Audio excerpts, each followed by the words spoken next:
Sarawak terus melangkah ke hadapan dalam pembangunan infrastruktur dengan terlaksananya kerja-kerja penyambungan akhir jambatan Batang Saribas. Ini menandakan pencapaian penting dalam usaha kerajaan Sarawak memperkukuhkan jaringan jalan pesisir.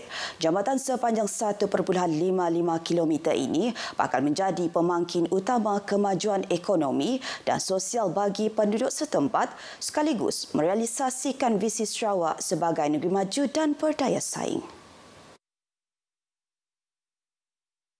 Menurut Timbalan Menteri Infrastruktur dan Pembangunan Pelabuhan Sarawak, Datuk Insinyur Aidil Lariwu, pembinaan jambatan ini sebagai sebahagian daripada strategi kerajaan negeri dalam memperkukuh jaringan jalan pesisir sepanjang 896 km yang menghubungkan Sempadi, Lundu hingga ke Miri. Beliau menegaskan bahawa semua jambatan utama di Sarawak termasuk Jambatan Batang Saribas dibina sepenuhnya dengan peruntukan kerajaan Sarawak. Beliau berkata demikian semasa upacara penyambungan akhir Jambatan Batang Saribas. Sementara itu dalam ucapannya, Pengarah Jabatan Kerja Raya Sarawak Insinyur Teknologis Dr. Cassidy Morris menekankan bahawa penyambungan terakhir jambatan ini menandakan kejayaan besar dalam usaha membangunkan rangkaian jalan pesisir Sarawak yang lebih cekap dan selamat. Katanya, mereka yakin projek ini dapat disiapkan lebih awal menjelang Mac 2025 sekaligus memberikan manfaat lebih awal kepada penduduk.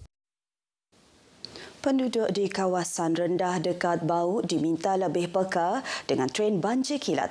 Timbalan Menteri Pengangkutan Sarawak Datuk Henry Jinip berkata, walaupun banjir kilat berlaku dalam tempoh yang singkat, namun ia tetap berisiko kepada penduduk.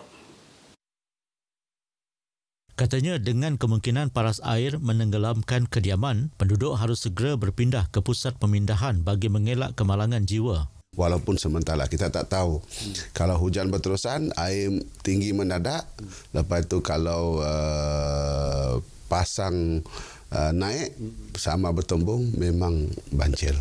Jadi kita harus berwaspada. Datuk Henry menjelaskan perkara itu kepada RTM di Kuching. Malam Rabu lepas, kampung Stas di Bau dilanda banjir kilat setinggi 4 kaki menjejaskan lebih 33 buah keluarga di kampung terbabit. Bagaimanapun, penduduk enggan berpindah kerana banjir terbabit masih terkawal dan surut dalam kadar segera.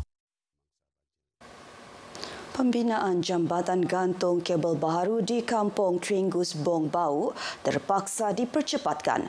Menurut Adun Serembu Miro Simuh, ini susulan jambatan gantung yang sedia ada telah roboh selepas dibadai kepala air. Oleh itu, beliau berharap Jabatan Kerja Raya dapat memulakan pembinaannya seawal hujung Februari depan. Kalau sekurang-kurangnya pun menaik taraf. Tetapi bila dah putus sekarang ini, tidak ada istilah naik taraf lagi lah.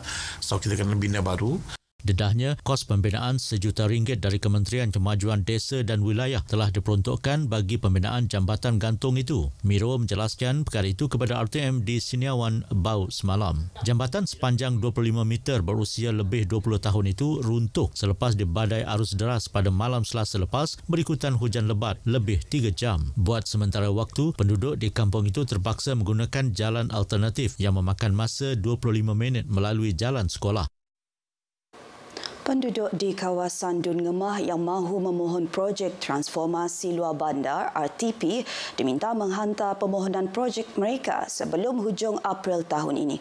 Dun Ngemah Anyi Jana memberitahu permohonan tersebut akan dikemukakan kepada pihak agensi berkaitan seperti Jabatan Kerja Raya dan Jabatan Bekalan Air Luar Bandar untuk proses penyediaan senarai kuantiti atau Bill of Quantity BQ. Katanya BQ ini penting agar setiap projek mempunyai spesifikasi yang jelas bagi mengelakkan sebarang pertikaian atau penambahan saat akhir.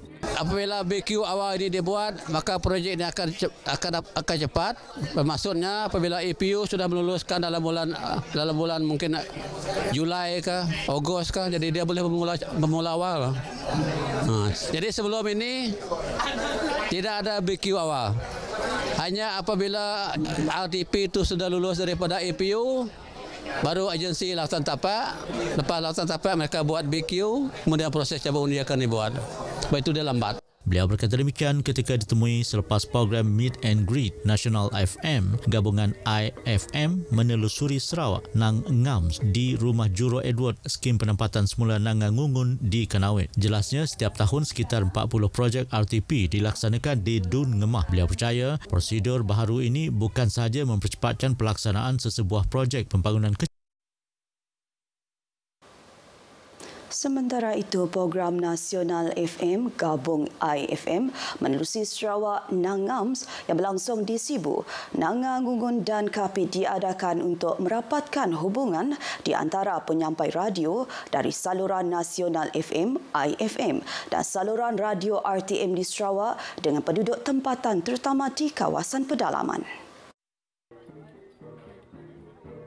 Menurut Timbalan Ketua Pengarah Penyiaran Strategik RTM, Nasaruddin Abdul Muttalib, jika sebelum ini penduduk hanya mendengar suara DJ-DJ di radio, kali ini pihaknya membawa DJ-DJ berkenaan beramah mesra dan mendekati pendengar mereka. Jelasnya, jika dahulu skim penempatan semula Nangangungun di Kanawit dibina untuk melindungi penduduk dari ancaman komunis, kini RTM pula mempunyai peranan tersendiri dalam melindungi penduduk dari ancaman anasir baharu seperti penipuan dalam talian yang cuba menipu penduduk di luar bandar. Saya ingin mengalu-alukan semua untuk terus mendengar saluran-saluran radio RTM agar kita dapat mendidik pendengar-pendengar kita supaya mereka terhindar dari segala penipuan dan lebih terdidik dengan segala ancaman-ancaman yang ada di luar sana. Beliau berkata demikian ketika ditemui selepas program Meet and Greet Nang Ngams yang diadakan di Rumah Juro Edward skim penempatan semula Nangangungun di Kanawit semalam. Pagi ini pula, program itu akan diteruskan di Town Square Kapit dengan program radio di lokasi pada sebelah siang dan konsert sempena Tahun Baharu Cina pada sebelah malamnya.